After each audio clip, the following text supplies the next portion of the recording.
YouTube was It's your boy there back with another banger. In this video, how does Devin Haney beat Ryan Garcia? Let's get it. Last time these guys locked horns was April 20th, 2024. So about 10 months ago. About 10 months ago. And the story of the fight was the left hook. It kept getting home. It kept consistently getting home. And I was amazed, right? I was shocked. I was like, wow, this dude whipping Devin. He whipping Devin. Right? I was shocked. And Devin, my favorite fighter. So it felt like one of my brothers getting whooped on. Like I felt it in my heart. Just for a month later, it came out that Ryan Garcia popped dirty for PEDs. Right? So the fight got overturned. But at the end of the day, I know that punch still hunts Devin to this day. That left hook still hunts him. So to beat Ryan Garcia, he has to adapt to that punch. And I'm going to tell y'all how he adapts and controls that punch. Step number one, he has to control Ryan's left hand. And he has to fight from the right side of the line, right? Meaning he has to frame that hand. I don't know if y'all ever watched Lennox Lewis versus Mike Tyson.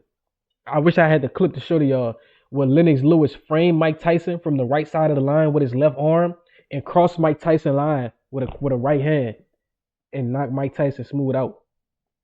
I think Devin Haney need to cross Ryan's body and stay on that right side of the line, so it makes it harder for Ryan to throw that punch. You feel me?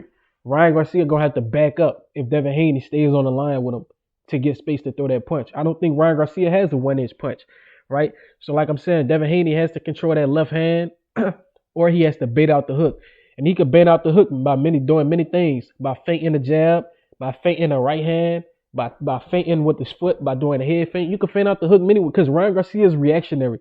If he sees you move or step onto his line, he's going to react and throw that punch. So you have to find a way to get him to react. You need to trick him good enough to make him react and throw the punch you want, which is the left hook, right?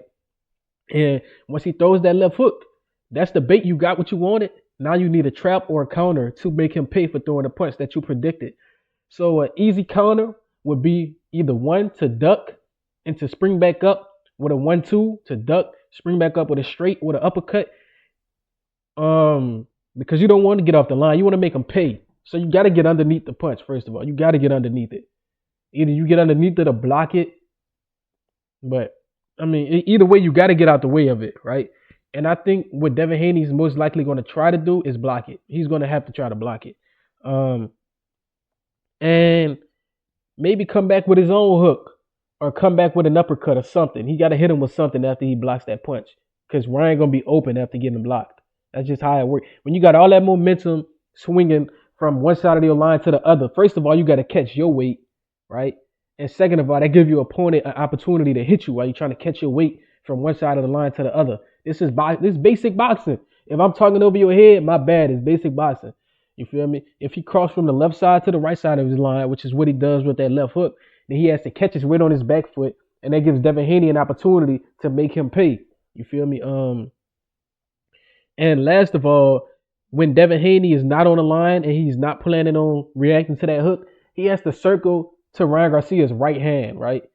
When he's not on the line actively fighting and trying to bait out the hook and he don't feel like interacting with it and he's trying to get a break, he has to circle. Don't ever stand still versus Ryan. Don't ever do it. You're giving him a target. You know, he's looking for the perfect timing to nail you in your chin. So I'll always be moving to his right hand. His right hand is his weak hand, which is kind of weird, right? Usually Orthodox fighters, right hand is the strong hand, but I mean, he might be naturally left-handed. He might be a left-handed guy. He might be naturally left-handed and just fights out of orthodox so he can get his left hook off. It's just weird. It's an anomaly, really. Ryan is an anomaly. But if you circle to Ryan Garcia's right hand, then you'll force him to have to throw it. And I don't think he can. I think a weakness in Ryan Garcia's game is his underdeveloped right hand. I think his right hand is very underdeveloped. And I think Devin Haney can circle to that right hand and exploit it, right? It's hard to throw a left hook when somebody is circling to your right side. It's hard to do, right? Yeah, it's hard. It's because you have to be set to throw that strong punch. If he's moving, you can't just throw that punch. You feel me? Or at least you have to control him. You feel me? So Yeah, if Devin Haney not on the line, not controlling the hook, then move. Don't ever be stationary against Ryan. If you're gonna be stationary, you gotta control him. Otherwise, he's gonna throw that big old punch and hurt you. You feel me? So there's multiple ways Devin can go about this. And before the Ryan fight, he got to deal with Jose Ramirez in May.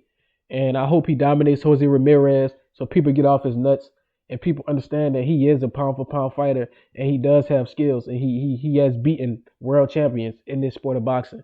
Um, to beat Jose Ramirez, I honestly think just still the Arnold Barboza, Josh Taylor method. Keep him on the outside of the jab, and every time he get close enough, punish him with a right hand. It's very simple to beat Jose. Now he got good pressure. Is he a hell of a fighter? Yes. But if you can box, you can give him problems. You feel me? He don't like chasing boxers, and he does very bad. And he runs into punches sometimes. So Devin Haney had the power to drop Regis. I think he can drop Jose. You feel me? Ryan Garcia was on the Ostarine. He took a big punch and didn't feel it, bro. He was crazy. He was juiced up. He was amped up off that Ostarine. But yeah, Devin Haney, the keys to victory: control Ryan's left hand, bait out the hook, counter the left hook, and circle to the right hand. That's the method of victory. Control the left hand, counter the left hand, and circle to the right hand. You feel me? Let me know what y'all think. Like, comment, subscribe, and share this. Till next time.